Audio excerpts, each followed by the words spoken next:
Alright guys, so I am back with another video, and today we're going to be going over everything that came out in the Dante Unbound update, which not deep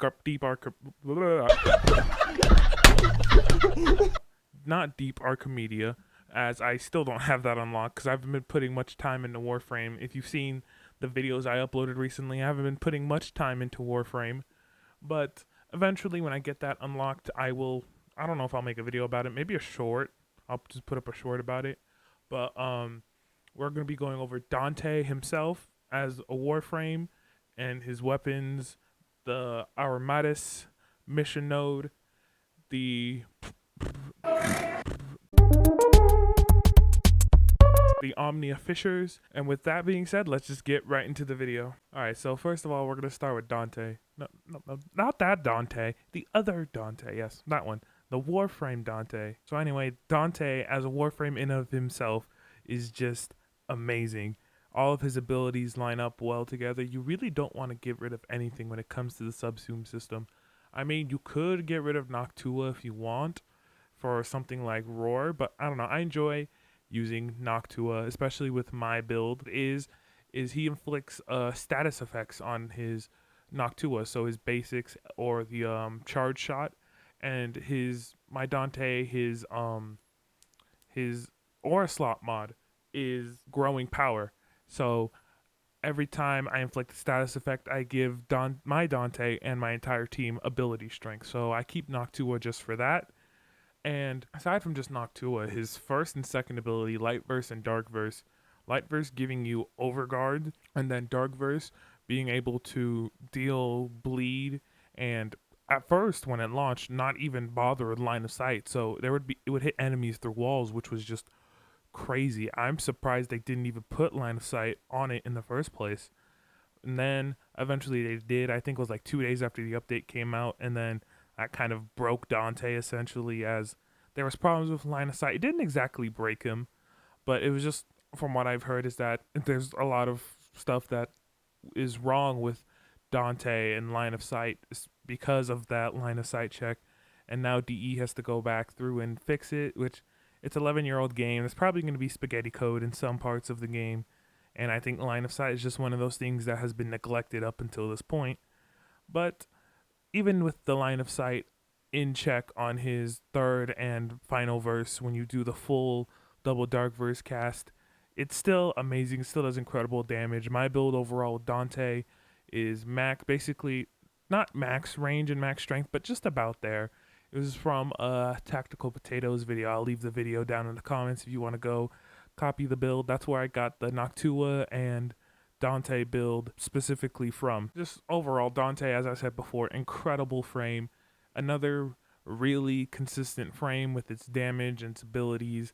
The fact that you can essentially stack Overguard, not infinite, but to a high amount to where, like, basically the enemies will never get through it unless you're playing a very long endurance mission like Survival or Excavation, or you just basically you run out of energy, which I feel like if you're playing Dante the right way, especially with my build, you almost never run out of energy because you have equilibrium. So anytime you pick up health orbs, you recover a lot of energy. So yeah, Dante is just amazing. Alright guys, so in this next part we're going to be going over his weapons. I haven't built the Ruvox as it needs a lot of below Vakas and Echo Vakas, which you need both two parts. There's the blades, and I forgot what the other blueprint name is. I'll probably have it up on screen. And you need two of those, and you need, I think it's like 4 Echo Vakas and 10 Echo Vakas, or below Vakas, one of them. And so essentially, because that's double, you need to double the amount of Vakas. So you need 8 Vakas and 8 Shrill Vakas and 10 Echo Vakas.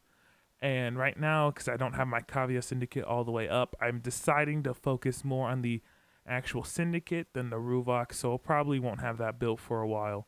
But I did build the Onos, as that is actually easier to build. And so far, my thoughts on it, it's an Incarnate weapon. It's the first time I've actually used an Incarnate weapon. I was playing when Whisper in the Walls came out, but that was when I was going on my not Whisper in the Walls, they didn't come out in Whisper of the Walls, it was Angels of the Zeramin. It came out in Angels of the Zeramin, but I didn't play that long enough because honestly, was around that time where I was taking a break from Warframe because I was basically not playing it nonstop since the new war update, but basically I was kind of just like, yeah, no, I'm gonna take a break, a couple months off from Warframe. I still love the game. It's just one of those things, you've been playing the game for so long. Like I started playing back during the sacrifice, so back during when I was in school. So I've been playing this game basically the latter half of my life, and so I was like, you know what? Maybe it's time I take a couple months break from the game and just not play it, because I knew I was gonna come back. So I was like, okay, you know what? Just why not just delete it, take some time away from it, and then come back when you're ready. And I did. And I've been enjoying it ever since. Anyway, aside from that tangent, the Omnos in of themselves, it's my first Incarnate weapon, and it's all right. I just hate the fact it's like doom, doom, doom, like it's slow startup, and then once you get into the Incarnate form is when it gets really fun. Like it starts off with, I don't know specifically the way to describe it.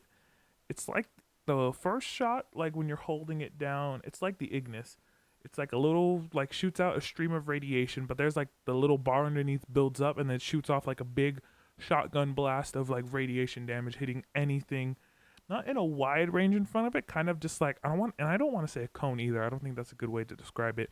But like just basically in a short range in front of him, it like shotguns everything, and any enemy it hits is given radiation damage, which is really cool.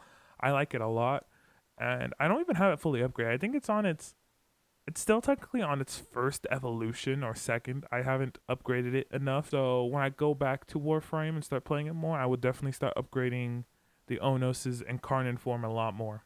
Alright, so now we're going to go over the new node we got for the Entrati Labs, Aromatis, the Disruption mission, which ties in with the story of this, as Drusus Laverian, who's in charge of the Laverian, has made a deal with Parvos Granum, which, for those of you who that aren't far into the game, I won't explain who he is, but I won't explain specifically who he is. All I'll say is he's just the founder of the Corpus. That's all it is.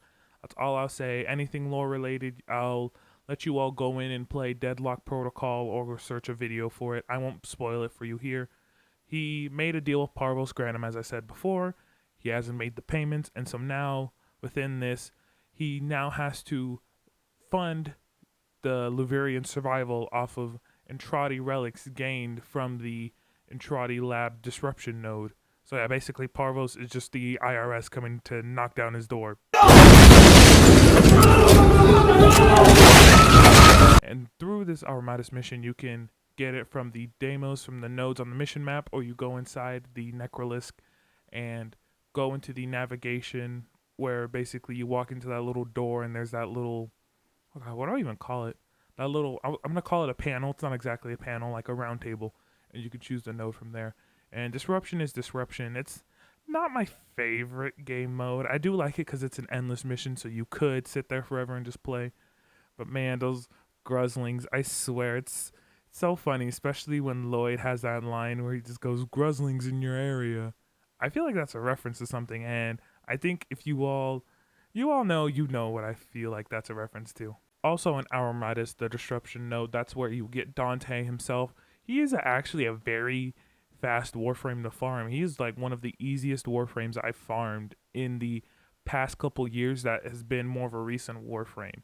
As basically from the Disruption conduits, every time you clear one and you kill the Necromech, they give you, oh God, what was it? There's the capillaries. I forgot what it's called. Those like capillaries or arteries, something. Every time you get one of those, they give you like 2, 3, 5. So ideally, you're gonna be you stay in there for at least 5, 6, maybe 10 rounds to build up a lot.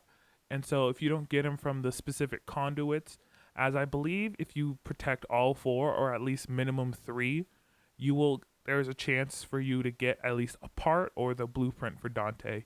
So for me, I got basically all his parts in one day. I got the main blueprint, neuroptics, and I got the main blueprint, neuroptics from the actual mission. The chassis and systems I just got through the capillaries or whatever they're called. Yeah, Dante's really fast Warframe to farm. He actually doesn't need a lot. He needs stuff like Entrati Lanthorns, the Entrati Obols, and the what is it, the Necrocoil. But if you've been playing in the Entrati Labs, leveling up the Kavia Syndicate before this update came out, or even during this update where you've been doing your Natural Cells, Deep Archimedia, the Disruption Node, or you're just playing on the missions, or you're doing the Omnia Fissures, which we'll be going over in the next part of this video, you'll have everything you need to get them maxed out. It's just the weapons in of themselves that are a bit annoying, especially for someone like me, but I'll go over those in the next part that's coming up. And so now on to the final part of the video, we're going to be going over the Omnia Fissures. So my thought on Omnia Fissures is I think it's good, but I've only played it once, and so I don't know if many people are playing it. So the way Omnia Fissures work, for those of you who don't know, is that your usual relics, your Lith, Meso, Neo, and Axii, originally those relics were tied to their specific era missions. So like your Lith missions, you can only run Lith relics. Your Meso only in the Meso relic Void Fissures. Your Neo in the Neo Void relic missions, and Axii in the Axii Void relic missions. Omnia Fissures make it to where you can run any of those 4 relics together, minus Requiem relics. Those need to be specifically opened on the Kuva Fortress whenever those Void Fissure missions happen. And like I said before, I think Omnia Fissures is a good way for us to start using relics interchangeably, and especially use them on these newer tile sets, because that's where these Omnia Fissures are. They're on the Zeramin ship and the Entrati Labs. And I think it's finally really cool that we have a reason to play these missions outside of just, okay, we're going to go in and clear them for Steel Path. Oh, we're going to go in Armatus and play on the Entrati node. But once we're done, there's no reason to go there. And I didn't like that for the longest time, especially with the Zeramin, especially with how closely connected it is to our character and the whole lore. The fact you're only there really for what? You're there really for the Incarnate weapons and the Duviri paradox, but outside of that, you don't really go there all that much. And Omnia Fissures, I think, was a great way to do it, but I have to play it more to give my full thoughts. But for right now, I think it's cool. All right, so this part of the video is I made a community post and a short talking about how if you all want to leave your thoughts about the update, leave it there and I'll include it in the video. I only got one comment, but this guy, I don't know how to say the first part, so I'll say Dareal, Choco Dareal, I guess that's how you say it. Thanks for commenting. So he said, I was genuinely surprised the damage Dante can do if he presses 3 a few times and then 4. So double Dark Verse and then Final Verse, which does that big AoE explosion. Like, that stuff can wipe rooms. The fact they nerfed it with line of sight requirement is understandable, to be honest. And like I said in my Dante part, yeah, the fact he didn't launch with line of sight is crazy. You think he would have, given, like, the fact they made it. You don't think they were like, you know what, maybe we should put line of sight on it. Like, no. They don't know, and they launched it, and he was strong.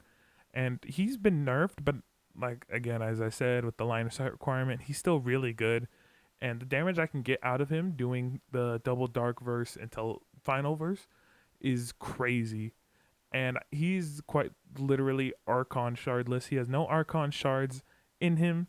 So I'll probably put some more to help up his damage on maybe Dark Verse and the Final Verse explosion. But yeah, thanks for your comment, and we're going to get into the closing thoughts of this video. Alright, so that's my video on Dante Unbound. Let me know what you all think, if I was right about certain things or you feel like I missed over things. I know in this update, Deep Archimedia came out, but like I said before in the Armatus section of the video, we're going over the Disruption node. I don't have it unlocked, so I can't give you my thoughts on it. It seems to be really good from what I've heard, but I can't say specifically for sure. But once I unlock it, I'll probably make a short detailing my thoughts. Yeah, maybe just a short, because I don't feel like there needs to be a whole dedicated video to it. Anyway, let me know what you all think. Put it down in the comments, and I'll see you all next time. Happy gaming.